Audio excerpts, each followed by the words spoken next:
अचानक क्या हुआ है कि हुकूमत ने एतमाद और अदम एतमाद दोनों के लिए मूव किया है।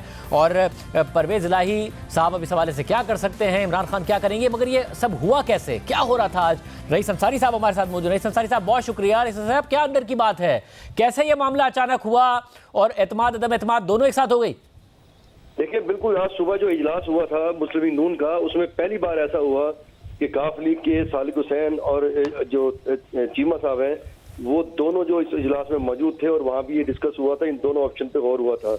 और उसके बाद आज शाम जो है सालिक हुसैन जब मिले हैं आसिफ जरदारी को, तो हमने ये खबर ब्रेक की थी कि आज ही किसी वक्त जमा हो सकती है ये। और देखें टाइम, देखें इसका जो टाइम ये था कि रात को तकरीबन 9 बजे के बाद ये अदम एतमाद जमा हुई।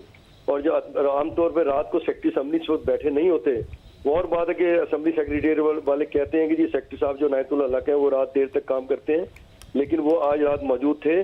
और हमारे जरा ये कहना है कि आज शाम 4 बजे 4:30 बजे के करीब ये सेक्रेटरी असम्बली इनायतुल्लाह हक ऐवान वज़ीर आला में मौजूद थे। उस वक्त वहाँ परवेज इलाही और मोहन इलाही भी वो ऐवान वज़ीर आला में मौजूद थे, जहाँ हमारे जरा ये कहते हैं कि परवेज इलाही को भी इल्म था और तमाम जो अपोजिशन की जमातें हैं जिन्होंने जमा कराना था, ये बाकायदा सबको इल्म था कि आज जमा होगी। और इस वक्त रात को 9:30 बजे बैठे और बहुत आराम से ईजी तरीके से जो आए और आके वो जमा हो गई। और जबकि आप पहले देख चुके हैं कि जो पहले असेंबली में तहरीक एतमाद जमा हुई, कभी असेंबली का सेक्रेटरी नहीं मिल रहा था तो कभी कोई नहीं मिलता।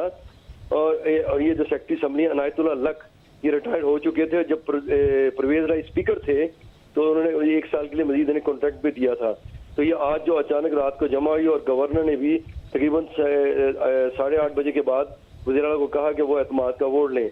अब जब तहरीक एतमाद जमा हो गई है और उसमें अब आपको पता है कि इसमें जो लॉ है इसमें वज़ीर आला जो है वो गवर्नर को एडवाइस नहीं भेज सकता। तो हमारे जरा ये कहते हैं कि जो आज सारा दिन इजलास जारी रहे, तो वो तमाम ये जो परवेज इलाही भी और तमाम अपोजिशन जमातें जो सब ऑन बोर्ड थे, सबको ये पता था आज जमा होगी।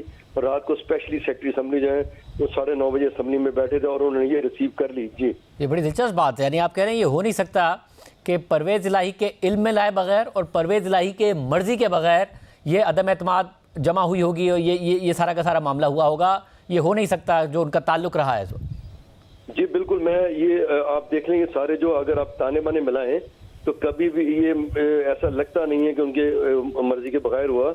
और ये शाम को वहाँ मौजूद भी थे ऐवान वज़ीर आला में और उसके बाद ये अचानक शाम को जमा हो गई। लेकिन ऐसा कभी नहीं होता कि अदम एतमाद की तहरीक हो और अगर स्पीकर चाहे तो वो आज तो कम से कम रात को जमा नहीं करेगा। कल वर्किंग डे है, वर्किंग डे में आए, स्पीकर आए, सेक्रेटरी के पास आए, तो ये कोई इमरजेंसी मैटर भी नहीं था या ऐसा कोई कोर्ट ऑर्डर भी मौजूद नहीं था कि आज ही जिस तरह को अदालतें हुक्म जारी करती हैं कि आज रात 10 बजे तक 12 बजे तक ये हो जाना चाहिए जैसे कि पहले होता रहा है। लेकिन इस किस्म का कोई ऑर्डर मौजूद नहीं था। तो इससे बाहर ये नजर आ रहा है कि जो ये जमा हुई है ये उनको भी पता था, मैं तो मुतहदा अपोजिशन को भी पता था हमें जमा करानी है और ये परवेज इलाही साहब को भी इल्म में था कि ये जमा होनी है। और ये उन्हीं के पुराने सेक्रेटरी हैं जिनको उन्होंने रिटायरमेंट के बाद 1 साल मजीद दिया था और वो मौजूद थे और उन्होंने उसको जमा कर ली। ऐसा मुझे क्विकली ये भी बताएगा कि क्या आसिफ जरदारी साहब ने बड़ा अहम किरदार अदा किया है ये जो कदम उठाया गया है पीडीएम की तरफ से इसमें?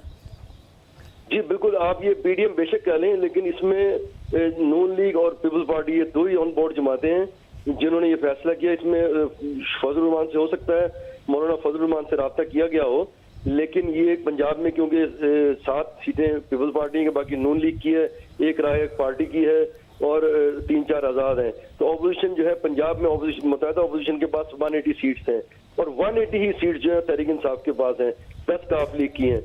तो इसमें ये 2 जमातें ऑन बोर्ड थी, इन्हें पीडीएम कह लें या पीपल्स पार्टी और नून लीग का जो है उनका आपस में जितनी बात हुई और जो कल भी हुई थी, प्राइम मिनिस्टर साहब जो थे वो चौधरी शुजात से मिले और प्राइम मिनिस्टर फिर आसिफ जरदारी साहब से मिले, आसिफ जरदारी साहब चौधरी शुजात से मिले।